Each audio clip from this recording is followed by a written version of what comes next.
And I thought it was accurate. Unstable, and she's unstable. Hillary Clinton lacks the judgment. Now, Bernie Sanders said that, bad judgment. She got bad judgment. As soon as he said it, I started writing notes. But she got bad judgment. She lacks the judgment, temperament, and moral character to lead this country. Plus, she's a weak person. We don't need a weak person.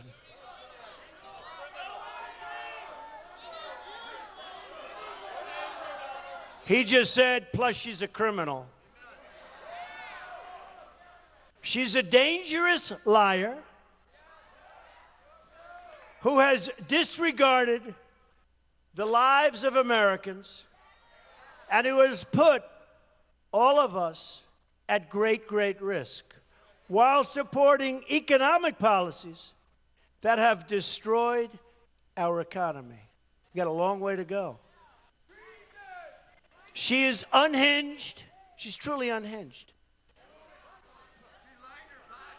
And she's unbalanced, totally unbalanced. And you can see, in the words of a Secret Service agent who just wrote a book, I bought the book. I wanted to see what he said. She simply lacks, this is his words, she simply lacks the integrity and temperament to serve in the office. From the bottom of my soul, he said, I know this to be true. He was there. Her leadership style, volcanic, impulsive as it is, disdainful of the rules set for everyone else, hasn't changed a bit. She's unqualified to become president. And she really is. And Bernie said that too.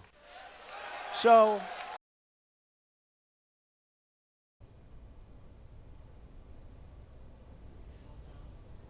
obviously, it's just getting underway right now. There's Mike Pence, the Republican vice presidential nominee. So let's go right to Green Bay.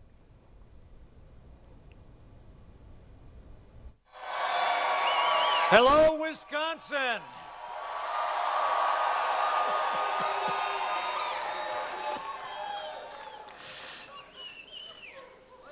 And for those of you who don't know me, which is most of you, I'm Mike Pence. And just a few short weeks ago, I was honored and humbled beyond words to be nominated to run and serve as the next Vice President of the United States of America.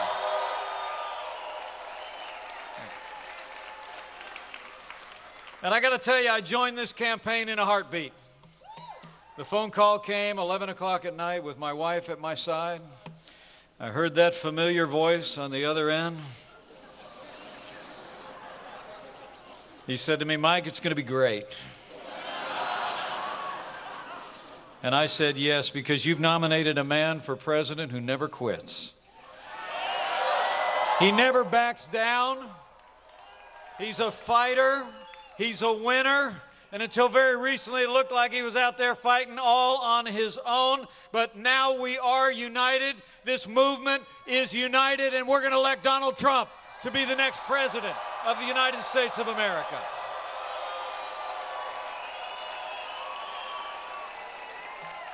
I mean, to get to know this good man, I just have to tell you, I come from south of Highway 40 in Indiana. We talk kind of straightforward and plain down there. And all I can tell you is Donald Trump gets it, right? I mean, he understands the frustrations and the aspirations of the American people more than any other leader in my lifetime since Ronald Reagan. He's a genuine article. He's a doer in a game usually reserved for talkers. And when Donald Trump does his talking, he doesn't go tiptoeing around all those rules of political correctness that the political class lays in the way of men and women that are trying to make a difference. He says it like it is, and he will make America great again.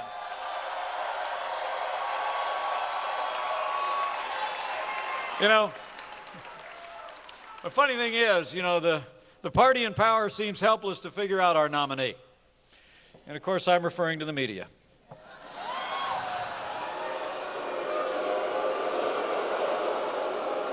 I mean, think about it.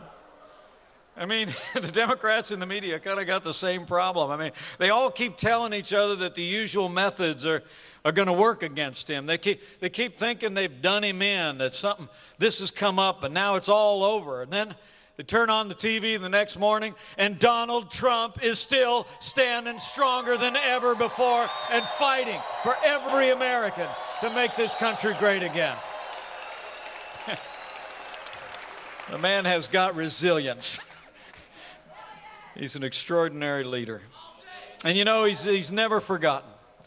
He's never forgotten the men and women who work with their hands, who grow the food, who build our roads and bridges, tend to our sick, teach our kids. A lifetime of a builder. As a builder, a lifetime of building structures around the world, he's done shoulder to shoulder with the men and women that raise those structures to the sky. It really is extraordinary. He's never forgotten. He's never forgotten the people that do the work in uniform as well. His devotion to our soldiers and to our veterans comes straight from his heart. And Donald Trump will stand with those in uniform and stand with those who have served.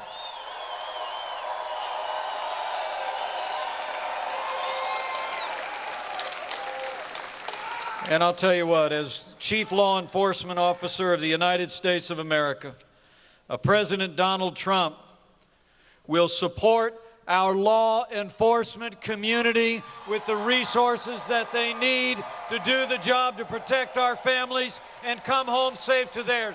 Donald Trump will be a president who restores law and order to every city and every community in this great nation.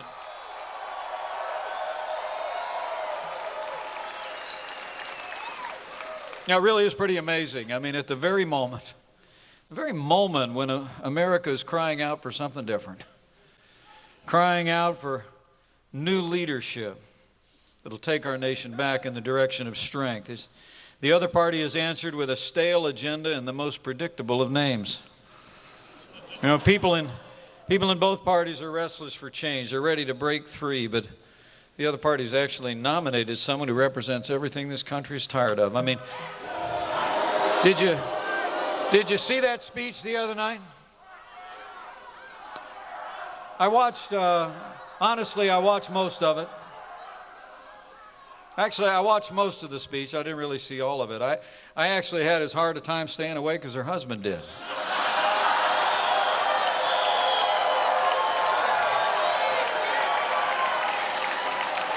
It was, okay, you know, it was long and it was late. I mean, but it wasn't just that though. It was just the same old, same old. Did you notice that? I mean, more taxes, more spending, more borrowing, more bailouts, and more Obamacare. And just this week in Omaha, did you hear about that? I mean, the Democrat nominee accidentally spoke the truth. Did you hear about that? She actually said in the speech, I got the quote right here, she said, "We are going to raise taxes on the middle class." She accidentally spoke the truth, but she quickly corrected it. And really, just earlier today, I heard that she was called out by the press for saying that the FBI director hadn't concluded that she had been dishonest and mishandled emails. And what she said today was that she had short-circuited her remarks. Well, let me say, men and women of Wisconsin, for the sake of our security, for the sake of our prosperity, for the sake of preserving the highest standards of integrity in the highest office in the land, let's decide here and now that Hillary Clinton will never be elected president of the United States of America.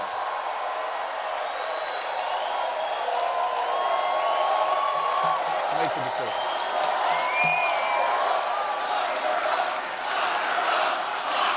I mean, they tell us, guys, I heard in that speech, they tell us this economy is the best that we can do. The morning after Hillary's speech, official Washington put out the numbers. 1.2% growth in our GDP. The slowest economic recovery since 1949. They tell us this economy is the best we can do, but Donald Trump and I know it's not the best we can do. It's just the best they can do. And when Donald Trump becomes president of the United States, we're going to cut taxes, balance budgets, negotiate strong trade deals, repeal Obamacare, and we're going to put the American people back to work.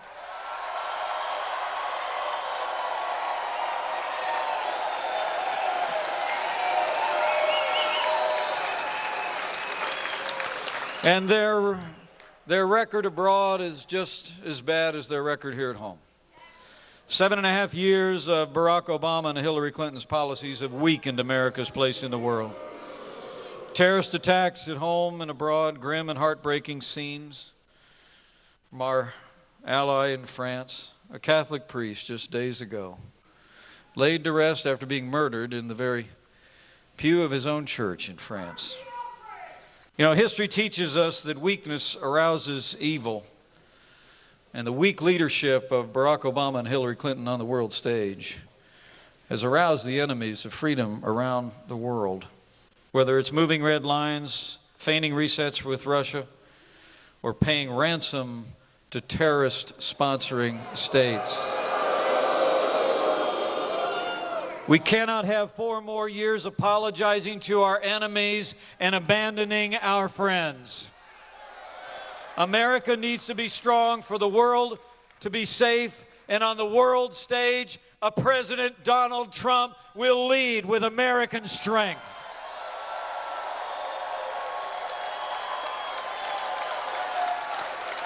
Donald Trump will rebuild our military, stand by our troops, defend our allies, confront radical Islamic terrorism, and Donald Trump will destroy ISIS at its source.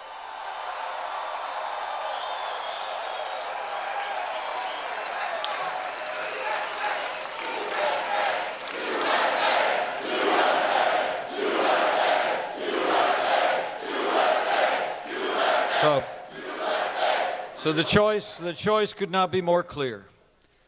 If you leave here tonight, go find your neighbors and friends and say it all comes down to this. It's change versus the status quo. It really is. The American people can elect someone who literally personifies the failed establishment in Washington, D.C.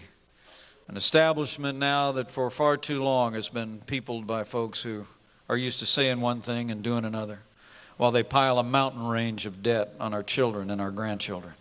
Or we can do what you all have done. And come November, we can choose a leader, a truth teller, someone who will stand strong on the world stage and fight every day to make America great again. So I say, it is my high honor and distinct privilege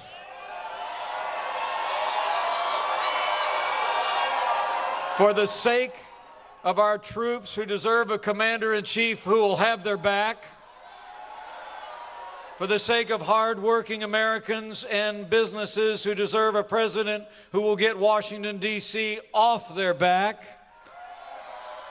for the sake of a Supreme Court that will never turn its back on our God-given liberties or our Constitution, I give you the man who must be the next President of the United States of America, Donald Trump.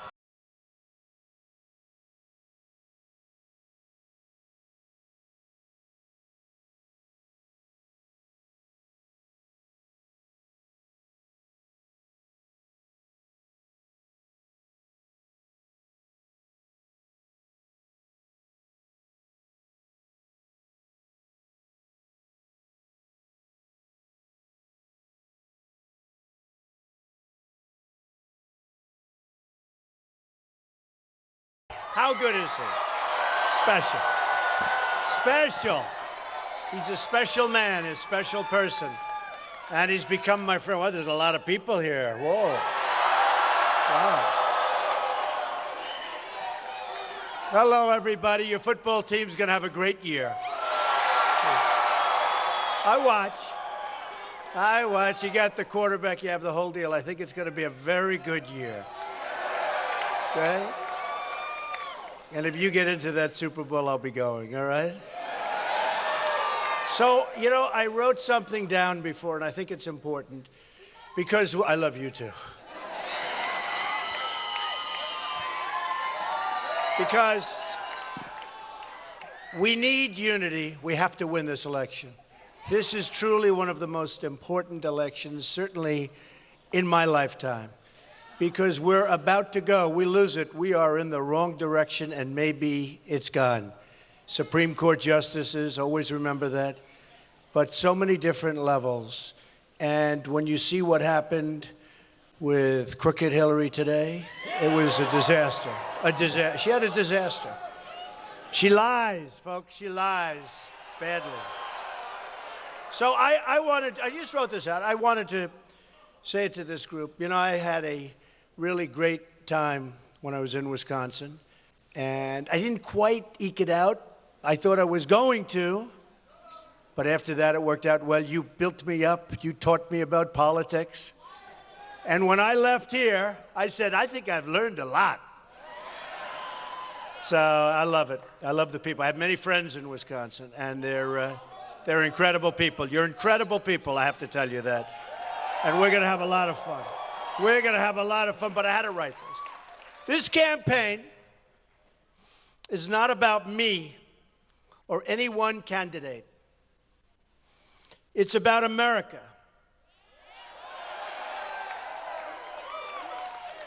It's time for a change. We need a change, a real change, not an Obama change. Remember Obama change?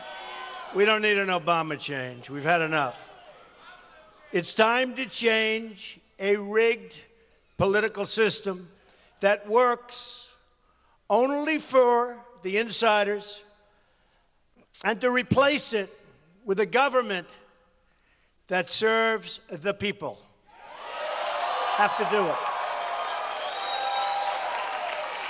And I know both sides. I've been on the other side, believe me. I actually like this side better. This is a movement. This is a movement like they maybe have never seen in this country, according to even the political pundits that truly hate me. Okay? This is a movement that some say, most say, is one of the great phenomena that they've ever seen in politics. Some say it's the single greatest phenomena. Though the media doesn't want to talk about it, we've done something, all of us together. I'm a messenger. I'm only a messenger. We've done something truly historic together. Standing before you as nominee for president, and I am not a politician, proudly.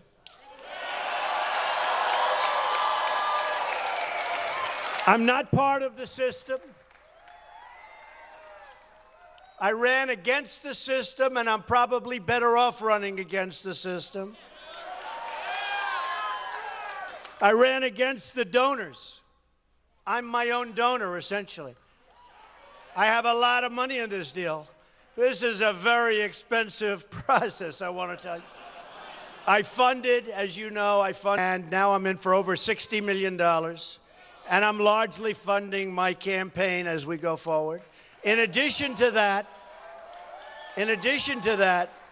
we've raised tremendous amounts of money, and much of it from small donors, $61. 61. As a Republican, that doesn't happen. It happens because of what you're seeing in front of you today. And if you remember, just prior to June, they did a story. Donald Trump hasn't really done too well with fundraising. Well, that's because I didn't even know if I was getting the nomination. I'm not going to raise funds. I would have had enough if I didn't make it. I would have said, bye-bye, politics. But I wanted to make sure. So I got it. And then I started raising money for the Republican Party, and we raised a lot of money. We started really on June 14th, Flag Day, my birthday. My birthday. And in June, we raised approximately, think of this, $51 million. Can you imagine? And those people couldn't believe it. They were really surprised. Big headlines, you know, because they don't give me too many good headlines. I can do the greatest things. I do things that I think are fantastic. I say, good, there's no way they can cover this badly. And they cover it badly. I gently tell a woman that I love her baby and let the baby cry. It's okay. As the baby that had a voice that was superior to Pavarotti continued to cry. Now remember, I told her to stay. Don't worry about it. But after about 3 or 4 minutes, and I'm trying to speak, and it was in Jacksonville. We had this massive, massive crowd, filled up a stadium. And the baby's screaming. So I said, ma'am, I'd like to reverse my order. Perhaps you can nicely take the baby out. Your baby's great. I did it so nicely. She was happy. Even the baby was happy. He stopped crying. Okay. And maybe you could take the baby out. Would that be possible? The whole place is cracking up. And the next day in the newspaper, it said, Trump throws baby out of arena.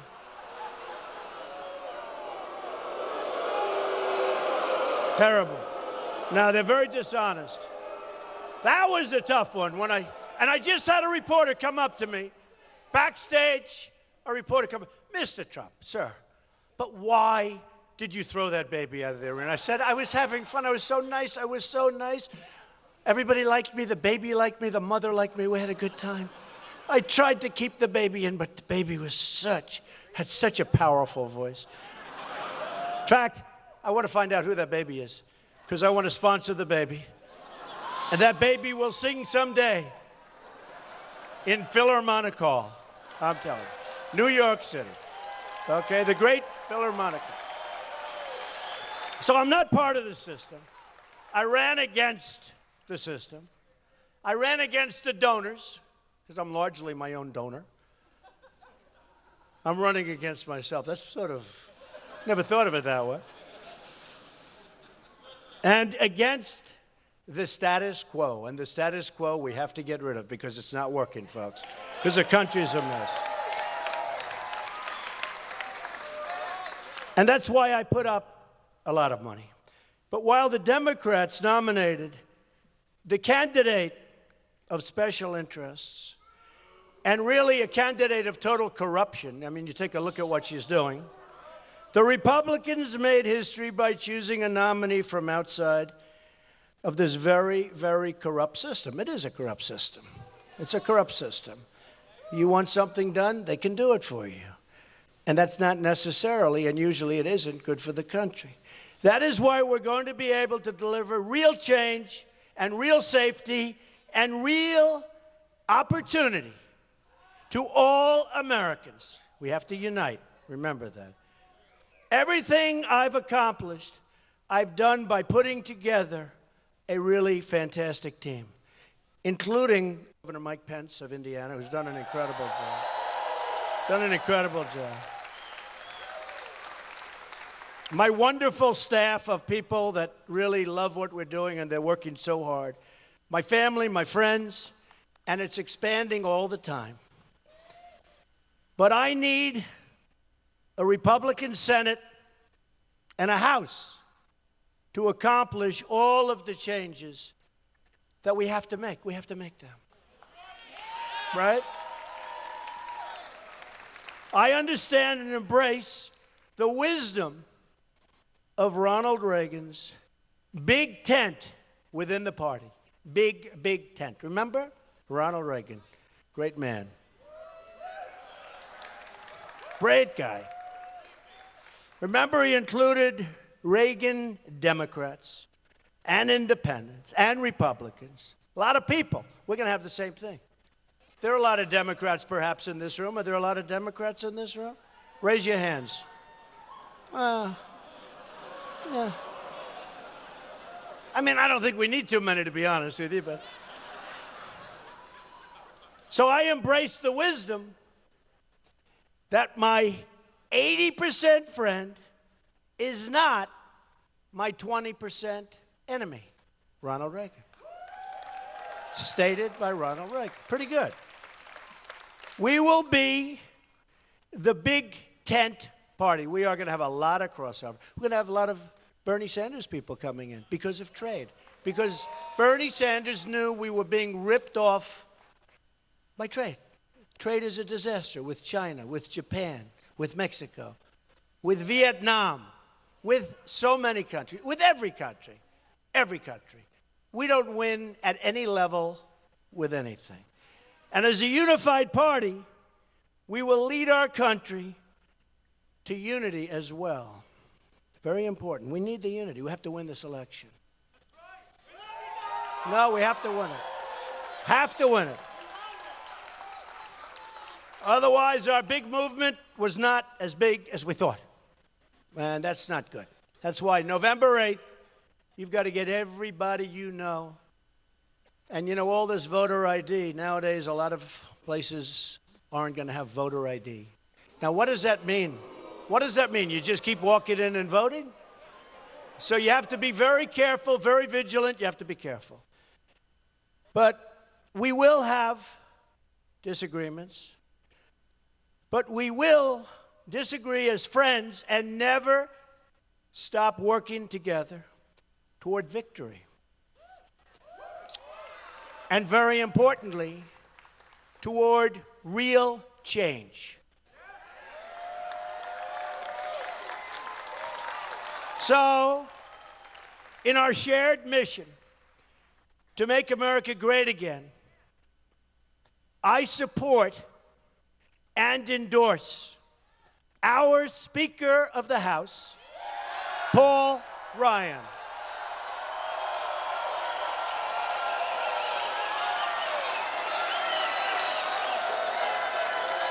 Paul Ryan, good. He's a good man. He's a good man and he's a good guy. And we may disagree on a couple of things, but mostly we agree, and we're going to get it done, and we're going to do a lot of wonderful things.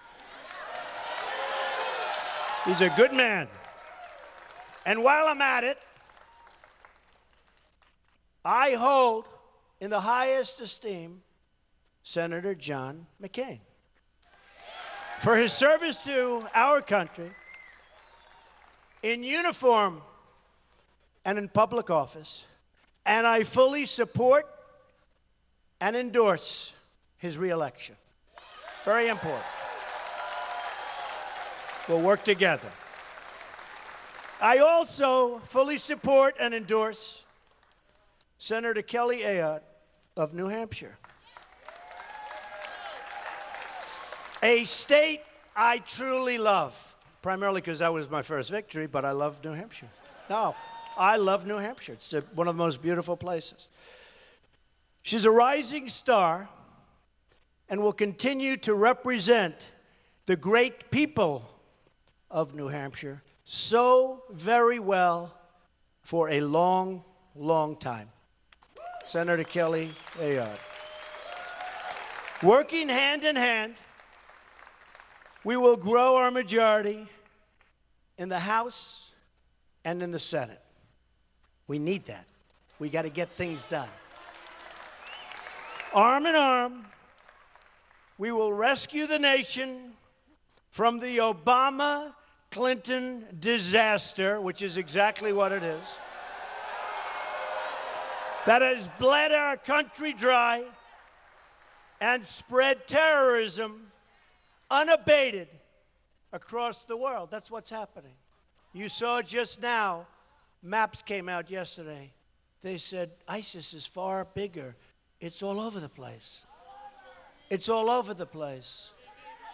We're going to get rid of it, folks.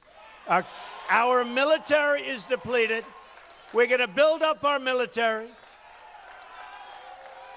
We're going to get others with us. Believe me, we're going to get plenty of others with us. And speaking of others, wouldn't it actually be wonderful if we could get along with Russia? Wouldn't that be nice? They talk so big and so brave and so tough. They're the tough ones. You know, Hillary's real tough. Give me a break. Wouldn't that be great? We get along with Russia, we go out together with others, and we knock the hell out of ISIS. Wouldn't that be great? Wouldn't that be great? Together, we will lead our country back to prosperity, security, and peace. Okay? Now, when you look at the world and what's happened, so we have the queen of corruption. She's the queen of corruption. She's a disaster. I said before, if crooked Hillary Clinton becomes president, terrorism will destroy the inner workings of our country. Believe me, they are loving it. She wants to have 550% more people coming in from Syria and that region into our nation. And we don't know who they are. We don't know where they come from, really. We don't know if they're ISIS. Some will be. And look at the damage that's done in San Bernardino with a couple. Probably he became radicalized by her, a couple. And these were friends of theirs. These were people that gave a party in celebration of the birth of their child. And they were gunned down. 14 people killed, many, many injured. Take a look at Orlando. Take a look at Orlando, how disgusting that was. Take a look at the World Trade Center and so many other places. Go to the probably toughest gun laws anywhere in the world. Go to Paris and take a look at that. 130 people gunned down. You know, if people had guns on the other side where the bullets are flying in the other direction, like you, sir, you, and you, ma'am,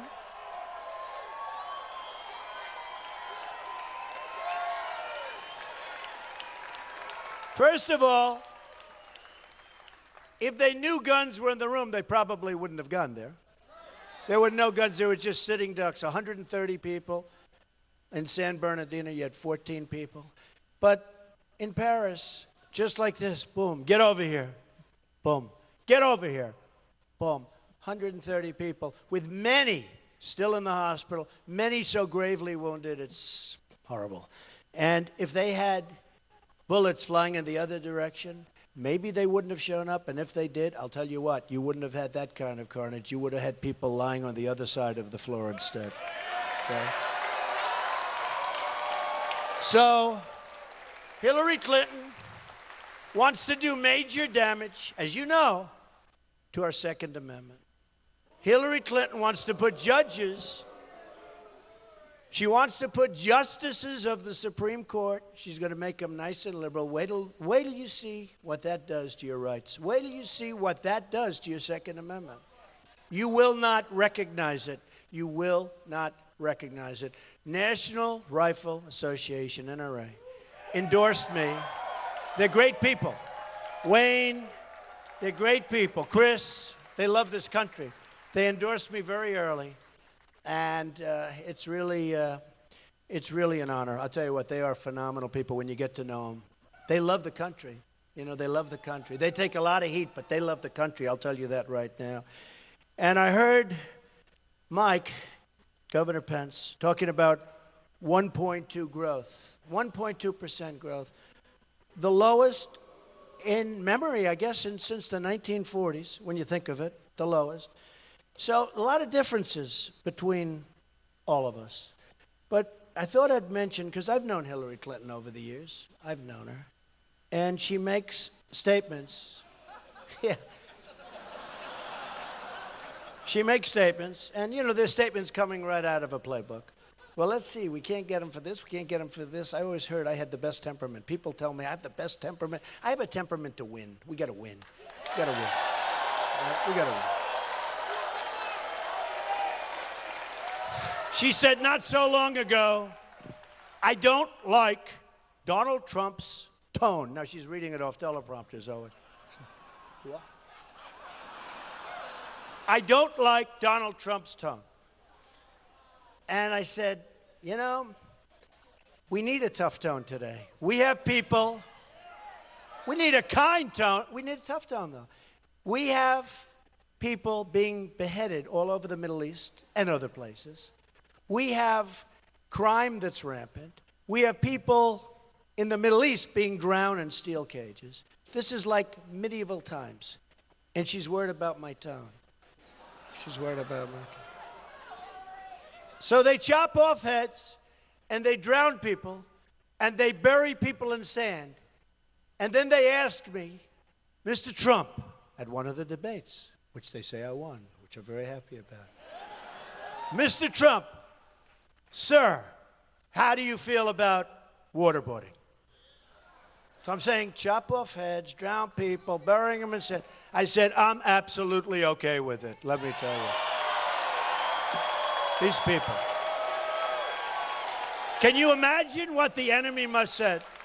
Can you imagine what the enemy, ISIS in this case, can you imagine what they must say as they've spent the day chopping off the heads of Christians, come back, get together, start talking, and they say waterboarding is not allowed in the United States. By the United States. Waterboarding is not allowed. So, folks, we better get smart, and we better get tough. And we're playing games with Hillary. We're playing games. It's just games. She's not the right person. Everybody knows it. Her single greatest achievement is being caught in a crime and getting away with it. It's true. True. It's true. 33,000 emails.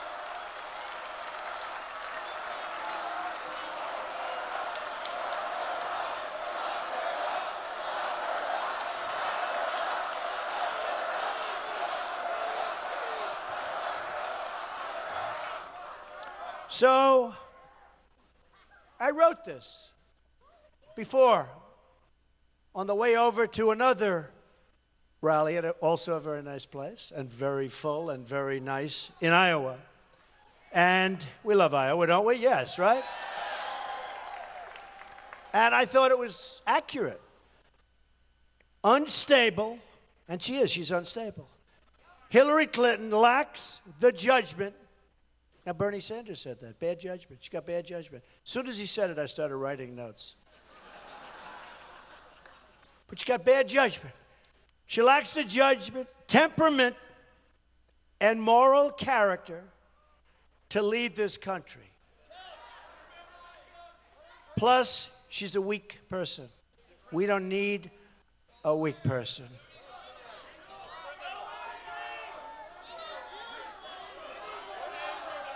He just said, plus she's a criminal.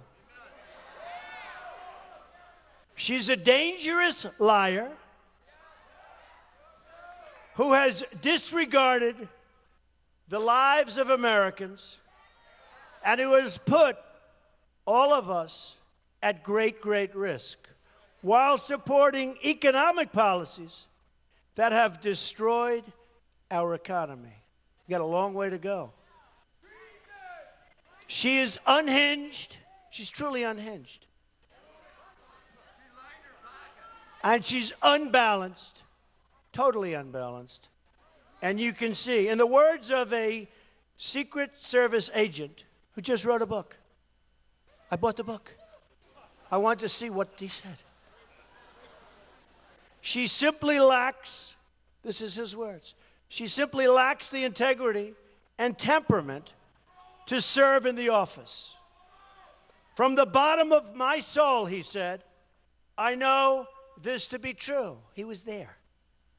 Her leadership style, volcanic, impulsive as it is, disdainful of the rules set for everyone else, hasn't changed a bit.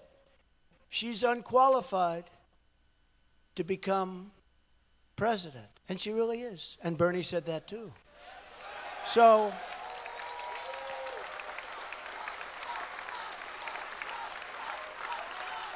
true.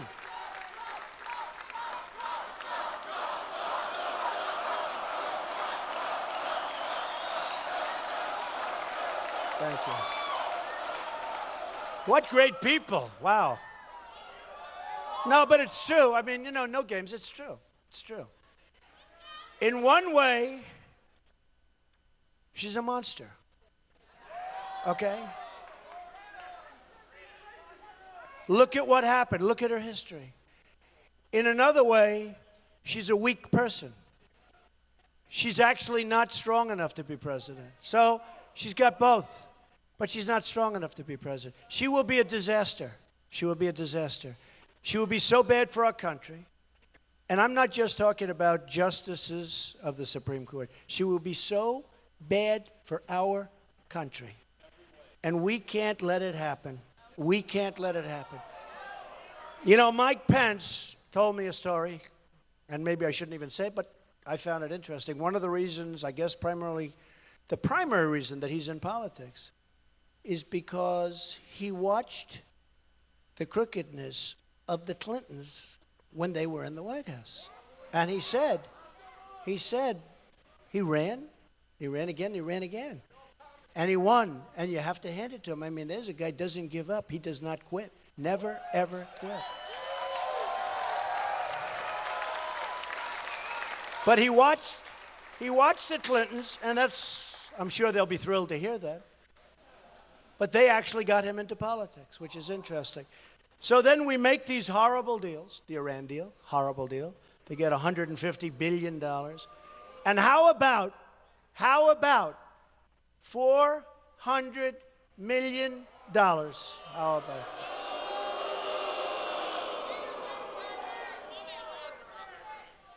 Think of it. $400 million in cash. In cash. Different currencies, different denominations. Now, a lot of people say that money went toward terror. I'm nicer than that. See? I don't have that horrible thought process that some people in this room do.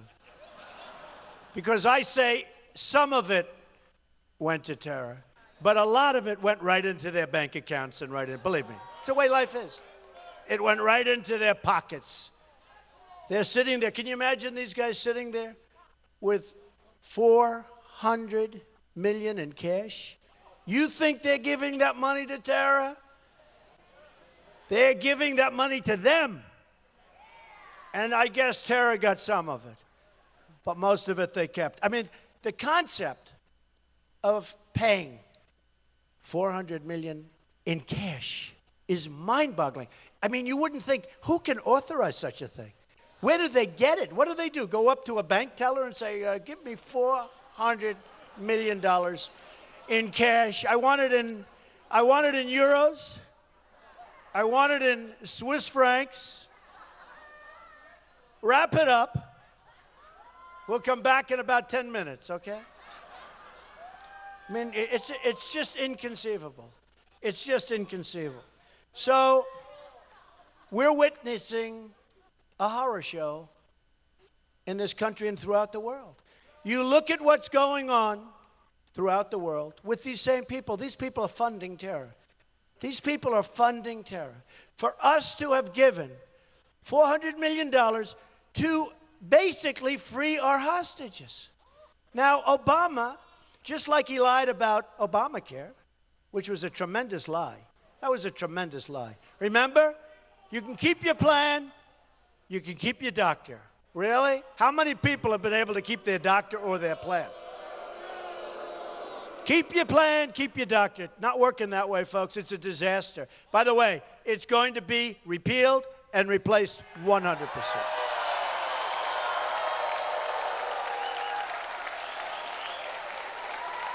And honestly, I hope I win because we'll do a great job. We're going to make America great again. We're going to make America great again. But I actually think that regardless of who wins, Obamacare is going to fold in any event. It's so expensive. People can't afford it, and the country can't afford it. Other than that, it's just wonderful, all right? So in Texas, they just had almost a 60% increase. Now the increases are starting to come out. The big increase is going to be announced on November 1st. The election is November 8th. Folks, they want to delay it because it is election changing. It's a mess. It's election changing, and they want to change it. And we can't let that happen. Because the numbers, and I can see some of the numbers already, the numbers are going to be astronomical. They're going to be astronomical. They're going to be so big, so horrible. And the healthcare, the plan is terrible. It's terrible. And we're going to take care of everybody. But we're going to end up with a great plan that costs much less money for the people and much less money for the country. This plan is a total rip. It doesn't work, so it's going to fold because economically it's a disaster for the country, too. But what about people where they say they had a 30, 40, 50, 60% increase? And it's going to be worse than that, I predict, on November 1st. So we better get smart, and we better start thinking properly. Now, I want to talk about what's going on at the borders. Because money, we're going to build it.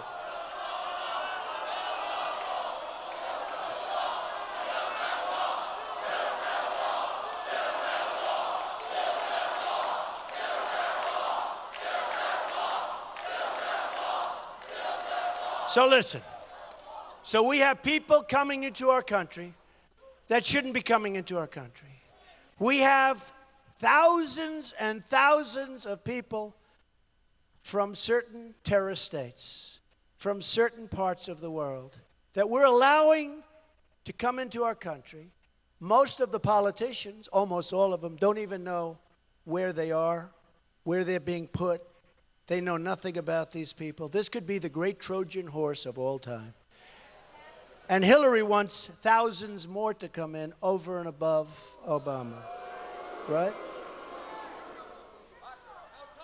So, tall, the wall is getting taller every day.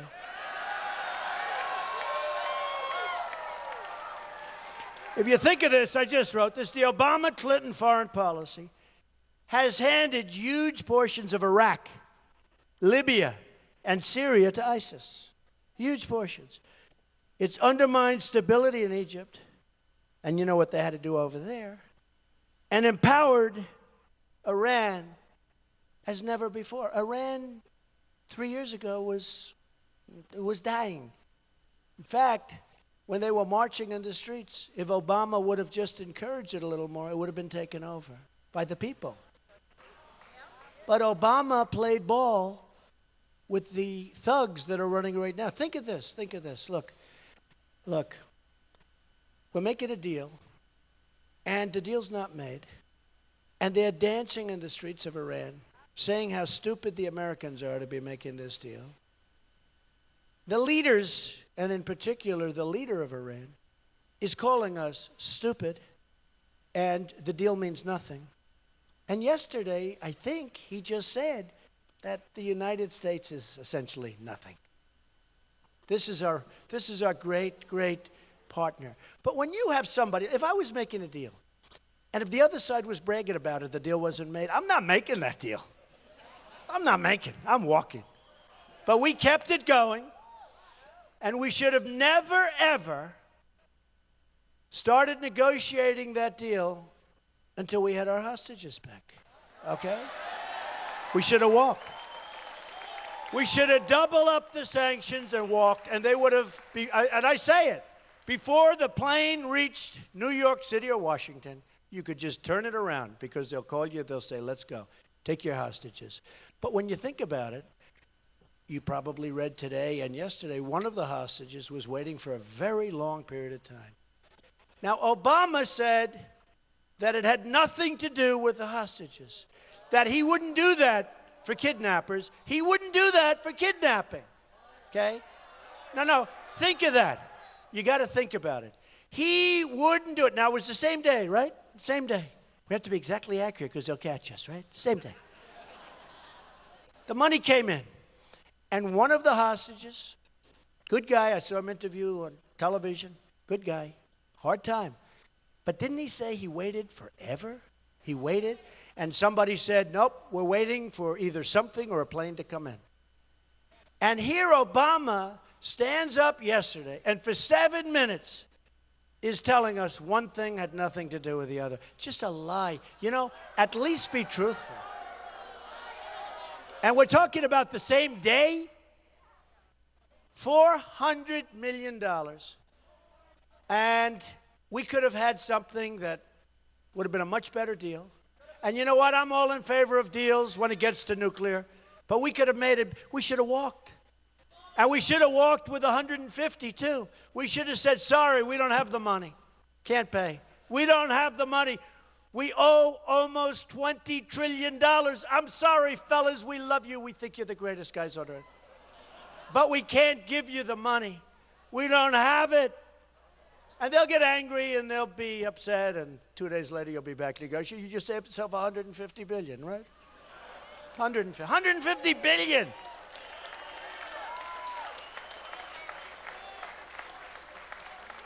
So we have terrorists pouring into our country. We have people coming in. I don't know if you saw this. In Maine, and Maine knows, because Maine is, I was up there yesterday, great place, great governor. Paul is doing a great job.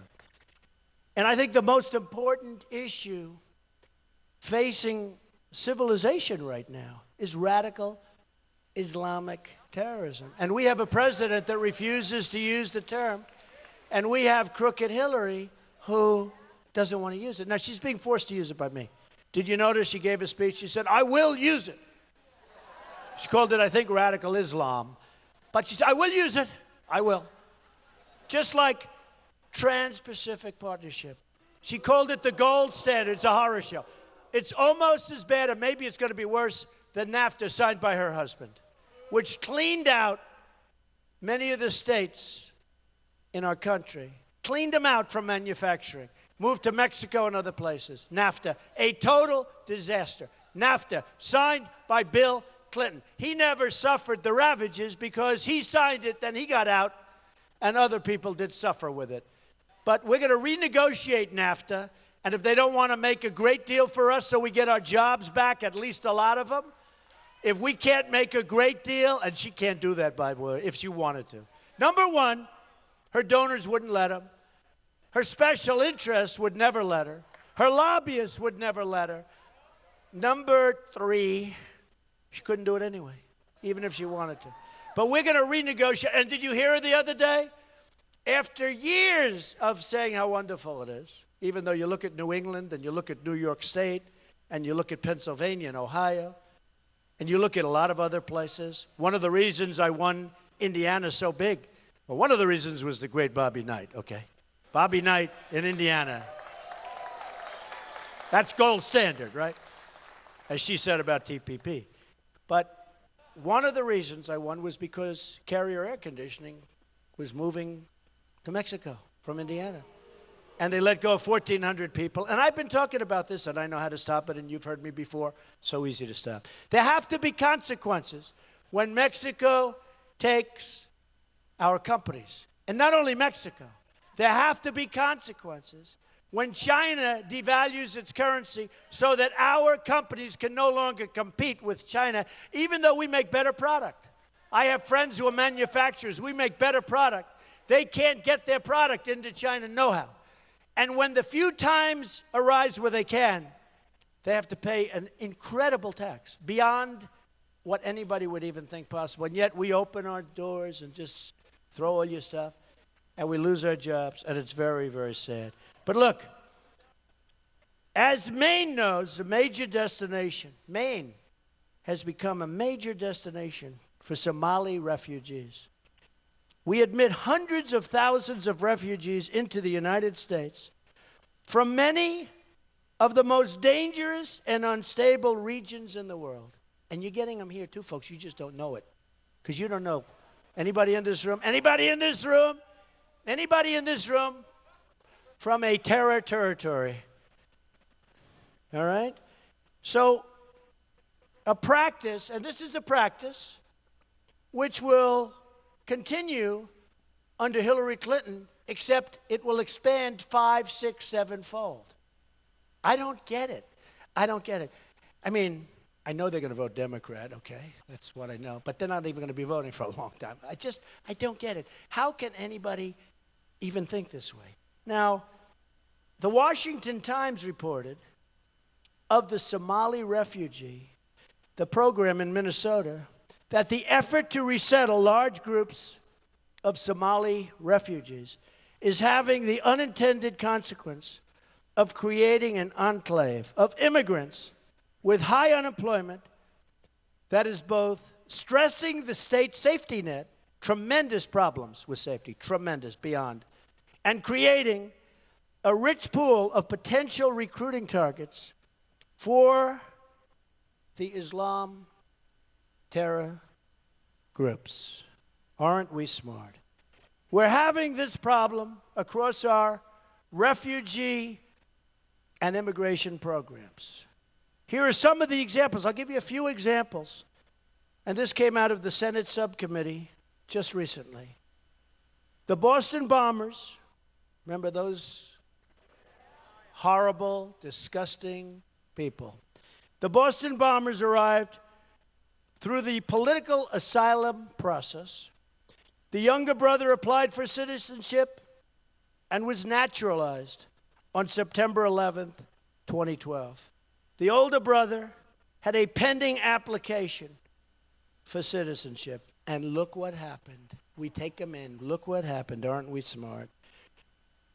The Moroccan national who came to the United States on a student visa was arrested for plotting to blow up a university and a federal courthouse. Great, great. A Uzbek refugee living in Idaho was arrested and charged with providing support to a terrorist organization in the form of teaching terror recruits how to build massive and very dangerous bombs. We let him in.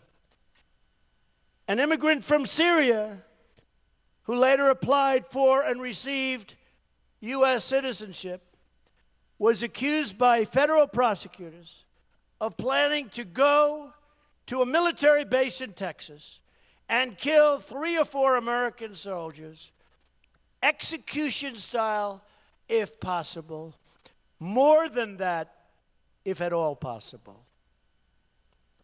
A college student who immigrated from Somalia, who later applied for and received U.S. citizenship, attempted to blow up a Christmas tree lighting ceremony in Oregon.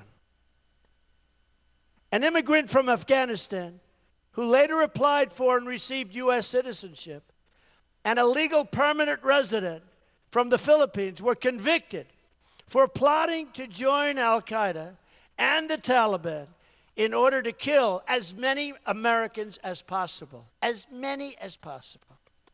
An Iraqi immigrant who later applied for and received U.S. citizenship was arrested for lying to federal agents about pledging allegiance to ISIS, his travels to Syria, and how many Americans he wanted to kill.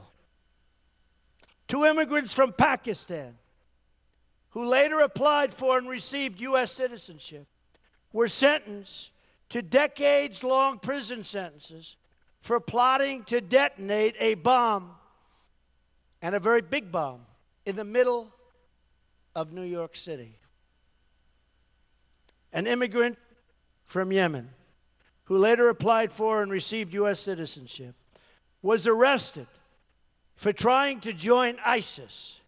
He was also charged with attempting to illegally buy firearms to try and shoot as many American military personnel as possible. All right, folks. So I just say, what are we doing? What are we doing? And Hillary Clinton wants more and more and more to pour in. And you almost say, you know, politics aside, whether you're a Democrat, whether you're a liberal, a Republican, a conservative, what are they doing? What are they doing? I don't care who you are. What the hell are they doing?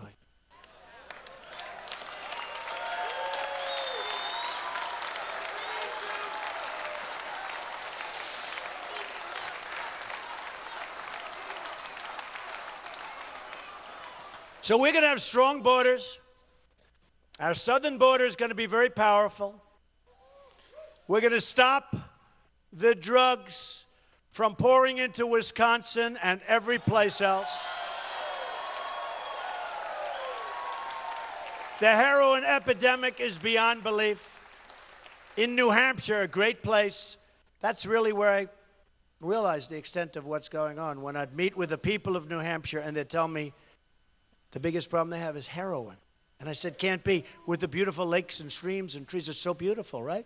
The biggest problem is heroin. I said, you have to be kidding. It can't be right. It can't be right. And it was. Their youth is being poisoned. And then you go to Massachusetts, and you go to North Carolina and South Carolina, and you come here. You come here.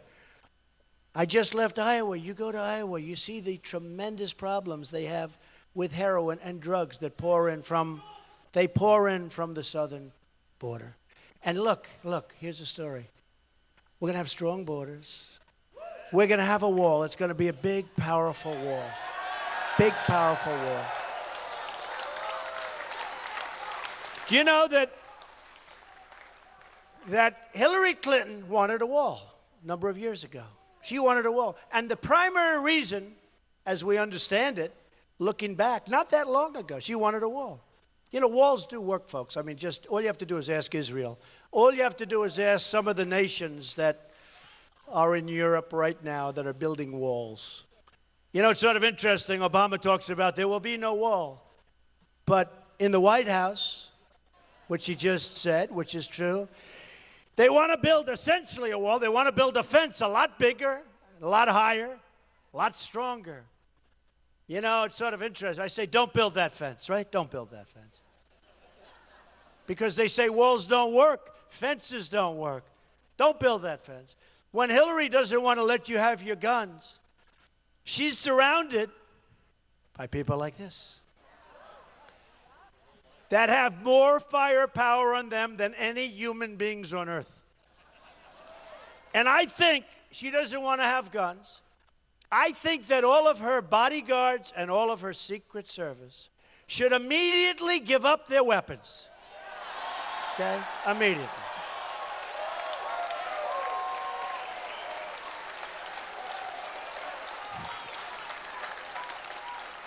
Immediately give up those weapons. And if somebody comes at you with a gun, you just try and talk them out of it, I guess. Got to do some quick talking. You got to do some really quick talking, Hillary.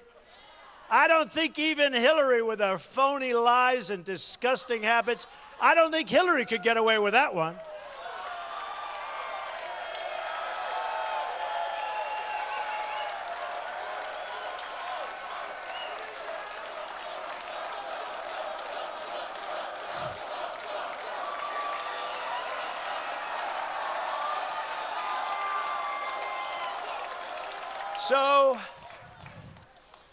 So we're going to have a little contrast. And I did this very quickly, but it's so simple. Hillary wants to raise taxes. Hillary wants to raise taxes. Trump is going to lower taxes very substantially, the biggest tax decrease of any, on business and on personal. Hillary wants to significantly expand regulations. Trump is going to get rid of many, many, many regulations, which, by the way, are stopping your businesses, both small and big, from succeeding, from expanding, and more than anything, from starting. You can't start a business today. The regulations are so onerous and horrible. Hillary wants to shut down energy production. Trump wants to expand it significantly, and we'll start paying off our debt. Hillary wants to essentially abolish the Second Amendment, take away your rights. Donald Trump will protect it more so than any president that has ever served.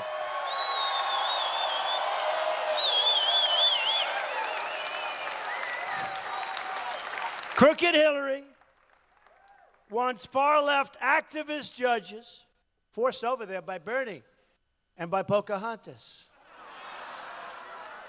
who will destroy our Constitution. I want judges who will support and defend our Constitution.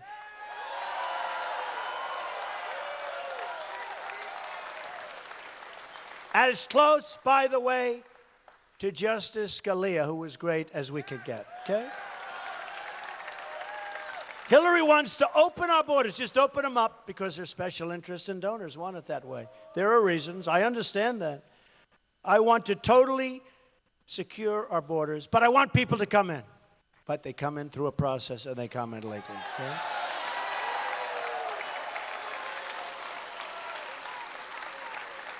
Hillary wants to invade foreign countries. Do you ever see where she said, Donald Trump with the nuclear?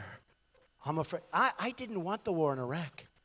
And I'm on record. I didn't want the war in Iraq. I didn't want all of what they've done. And I said, if you read Esquire magazine from a long time ago, you'll see me. Everything I said was exactly right. It's going to destabilize the Middle East. I said, the meanest, toughest group of people, the people that hate the United States and its people the most, they're going to take it over. That's exactly what's happening. They're taking over the oil. They're taking over the land. They're taking over everything. I didn't want it. But I'm always being accused like the war hawk. They think I'm a tough guy, the war hawk. Right? They think she wants to be tough with Russia. Right? So she said, well, Donald Trump likes Putin. I don't know Putin, folks. I don't know. I hope I like him. I hope he likes me. Because I'd love to get along with Russia. Okay? Love to. But I don't know. But she goes, Donald Trump, think of it, wants to befriend Putin and other things, she said, right? And I'm saying to myself, what's wrong with that? That's good. But she's going to be the tough one, you see? She's going to be the tough one. She's going to play with nuclear weapons. You know, they have all nukes, nice nuke. She's going to be the tough one. I'll tell you what, you put her in the office of president. You know, she hates Putin and Putin hates her, right? That's what I hear. No. Putin probably doesn't respect her more than anything else, but Putin hates her. But she's going to be tough. We're going to be tough with Russia. Oh, we're going to be tough, right? Let me tell you, we're in a different world today, folks. We're in a different world. But she makes it sound like I'm this tough guy that will have a temperament. You know, she used the word. You know who gave her the word? Her people that write the speeches. We'll say Trump with a temperament. They said Trump in her speech with tweets. I've got between Facebook and Twitter like almost 21, 22 million people. It's an asset. It's an asset. I tweet well. But she said she made this statement during her speech. You know, I heard it barely because I was falling asleep. You couldn't watch it. All right. So, remember that one. Hillary wants to invade foreign countries. Look at Libya. Look at that. We did a great job there. You know, a spot hit on Gaddafi maybe, but, I mean, even that, what the hell do we get out of this? It's a disaster. Then you have Benghazi. Then you have ISIS. Then you have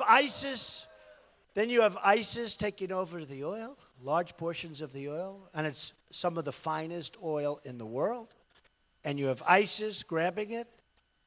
We don't know what we're doing. We have people that don't know what we're doing. We have people that militarily, in fact, they said, well, who is your military consultants? And I gave them names. But they're not working now. You know, if they're not working now. I said, of course they're not working now. Look what working now people have gotten us. Havoc. Who the hell wants the people that are working now? I mean,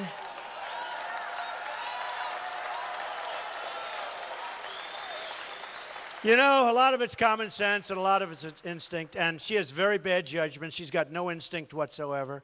And when I was asked on one of the big networks about NATO, they said, what do you think of NATO? Now, you know, it's not like it was my primary subject, in all fairness.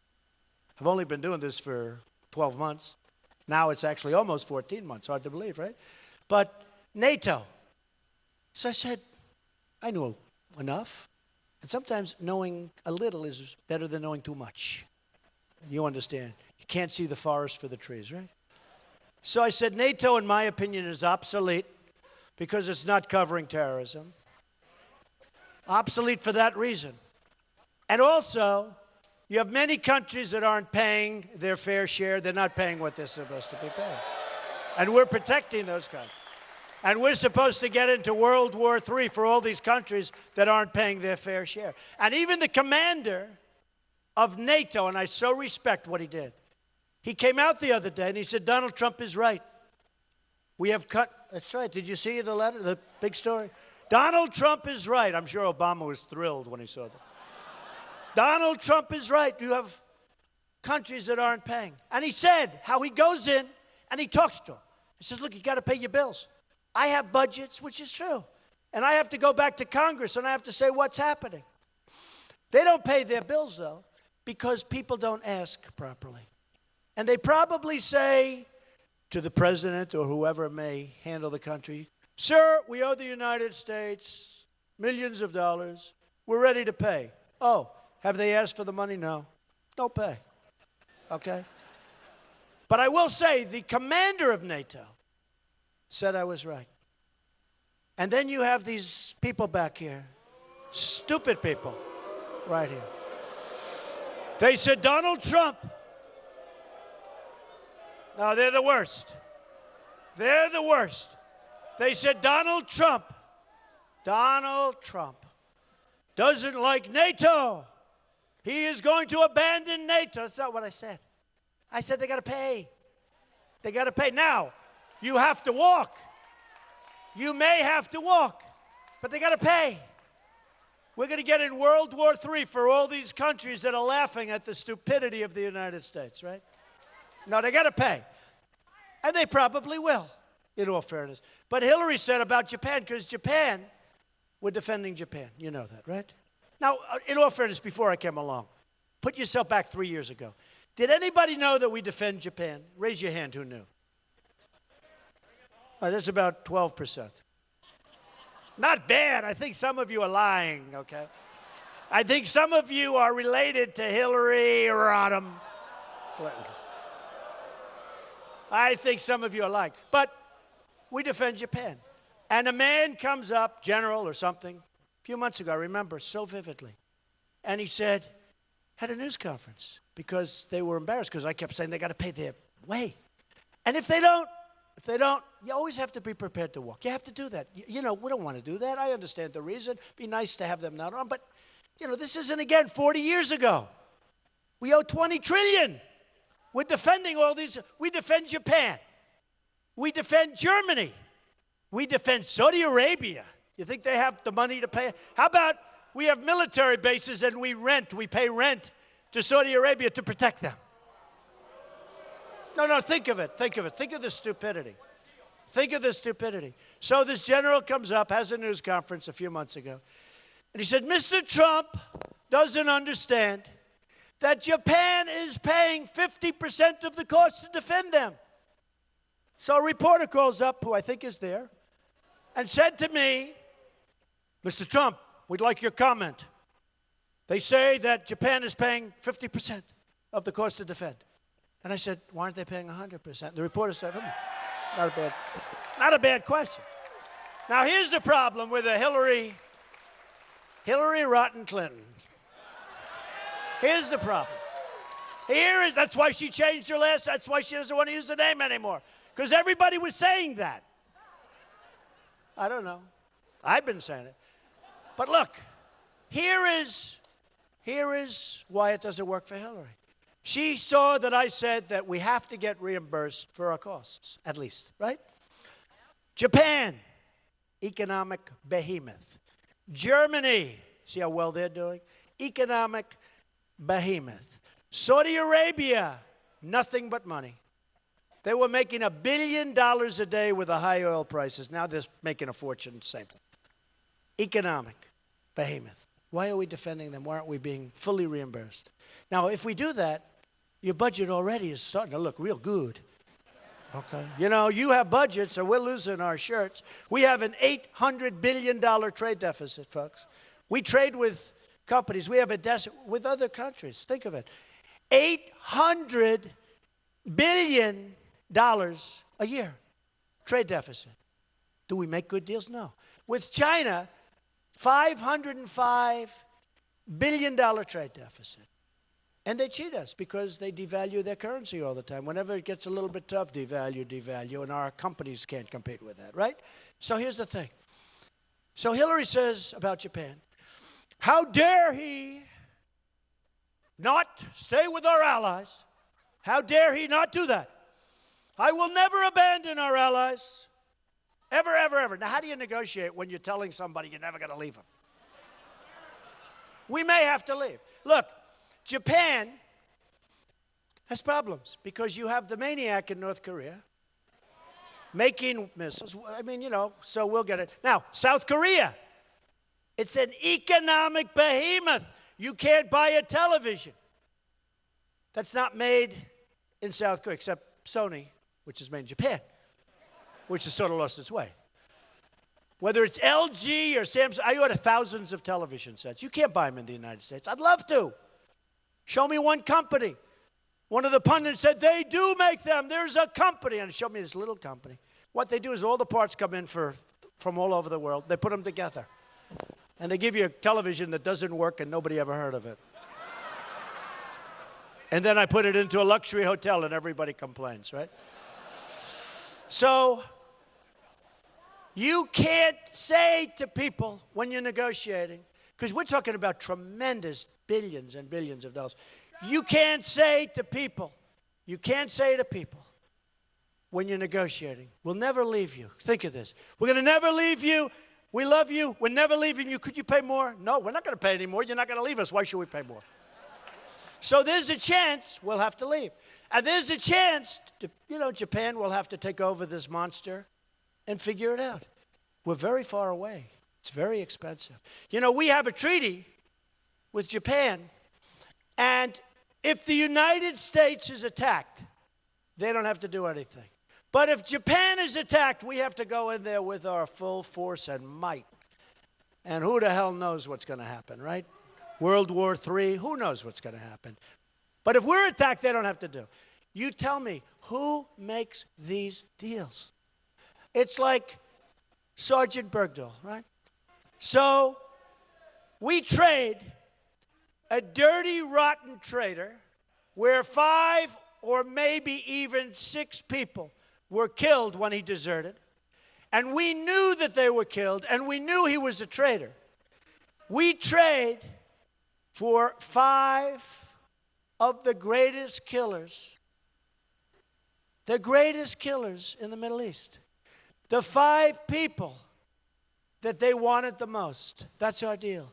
So we get a traitor, and they get 5 people that are right now, most of them, already back on the battlefields, trying to kill everybody, including us.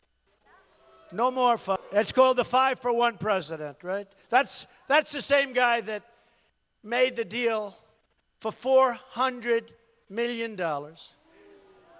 The other guys couldn't leave the airport, the hostages. And then all of a sudden they were able to leave. And then you watched him yesterday saying that, can you believe it? This had nothing to do with that. Okay? Just a coincidence. No, just a coincidence. It was just, no. She's unfit to serve as president for a lot of reasons. He's unfit also. He has done so bad. He has been so incompetent. We've doubled our debt during his, think of it, over the years of our country,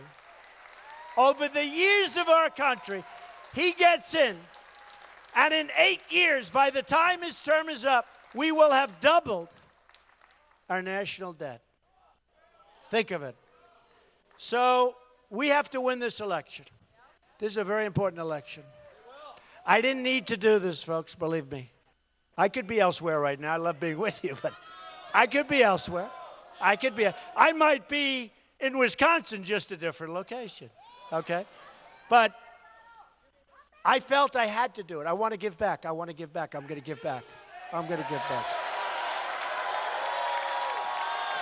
give back. Because our country does not win anymore.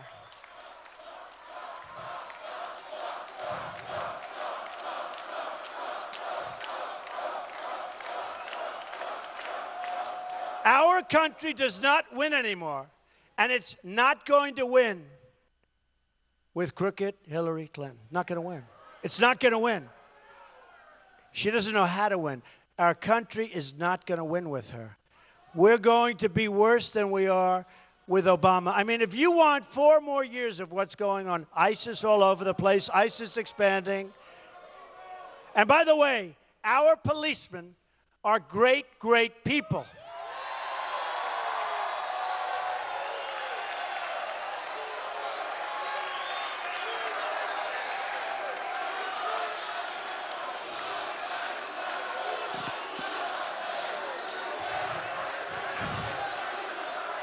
And we're not going to allow our policemen to be shut down anymore. Anymore. No more. No more. So, November 8th, you have a big election. I promise you this. If I win, we're going to start winning again. We're going to win on trade. We're going to win with our military. We're going to take out ISIS. We're going to win for our veterans who have been totally mistreated. Our veterans are great. We have a great plan for the veterans. We're going to win for our veterans. First time, maybe ever. We're going to win on trade deals. We're going to make the finest. We're going to bring our jobs back. We're not going to make it easy for these companies to leave and fire everybody. It's going to be very, very expensive when they do it. Believe me, it's going to be very, very expensive. They're going to say, you know what? Maybe we'll stay in Wisconsin, okay? Maybe we'll stay. Now it's going to be very, very hard. We're going to have strong borders. We're going to have the wall. Mexico's going to pay for the wall 100%. 100%.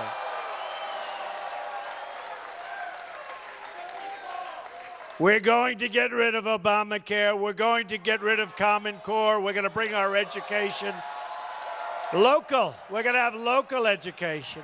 We're going to appoint great Supreme Court justices.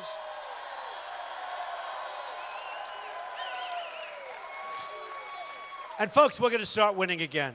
We're going to win at every level. We're going to win so much you're going to get tired of winning, I'm telling you. You're going to be begging me, Mr. President, you'll send your great quarterback, right? He'll come to the White House. Everybody respects him. He'll come to the White House. And they'll say, Mr. President, the people of Wisconsin, they can't stand winning so much. Could you tone it down just a little bit? I'll say, I just can't do that. We're going to win more and more and more. We're going to win at every level. But we are going to win. We are going to make America great again. We are going to make America safe again. Thank you very much, everybody. Thank you.